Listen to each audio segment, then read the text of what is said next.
বন্ধুরা, আজকের গল্প বিড়ি চুরি কেলেঙ্কারি।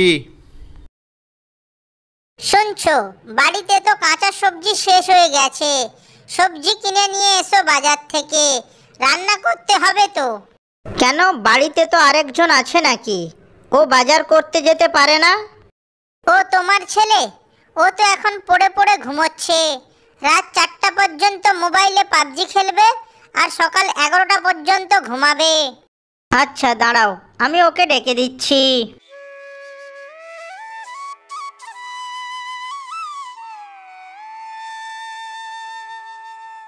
পচা, এই পচা, তাড়াতাড়ি ওঠ, গিয়ে বাজারটা করে নিয়ে আয়।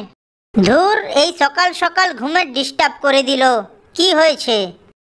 যা তাড়াতাড়ি গিয়ে বাজার থেকে সবজি নিয়ে আয়।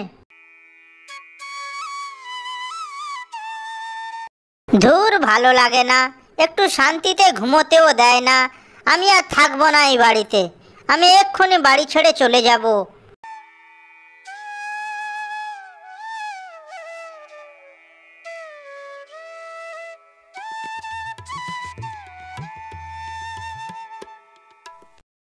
বাড়ি থেকে তো চলে এলাম, কিন্তু আমার কাছে তো একটাও বিড়ি নেই।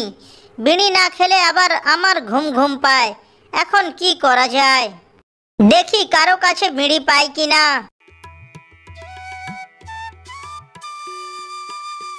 ও কাকা, তোমার কাছে বিড়ি আছে? এই তুই কে রে?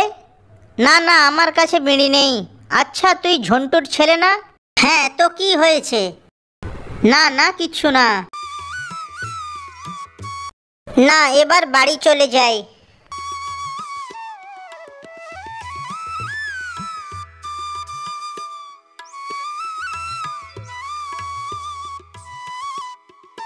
একই রাস্তায় একটা সেকেন্ড হ্যান্ড সিগারেট পড়ে আছে, ওটা দিয়েই কাজ চালাতে হবে।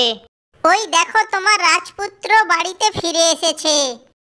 আর হ্যাঁ রে, তুই রাস্তার লোকেদের কাছ থেকে বিড়ি চাইছিলি, তাই বলি আমার পকেট থেকে বিড়ি চুরি কে করে? তুই আমার পকেট থেকে বিড়ি চুরি করিস, তাই না? না না, আমি না। চুরি করবে না তো কি করবে? 1 টাকা কামানোর তো মুরদ নেই, খাচ্ছে তো বাপের হোটেলে। কি এমন লের হোটেল যেখানে মদ বিড়ি কিছুই পাওয়া যায় না? তবে রে, দেখাচ্ছি তোকে মজা।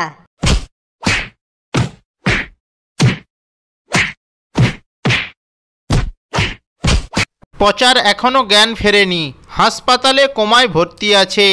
ভিডিওটি যদি ভালো লেগে থাকে তাহলে ভিডিওটিতে একটি লাইক করে চ্যানেলটি সাবস্ক্রাইব করবেন। ধন্যবাদ।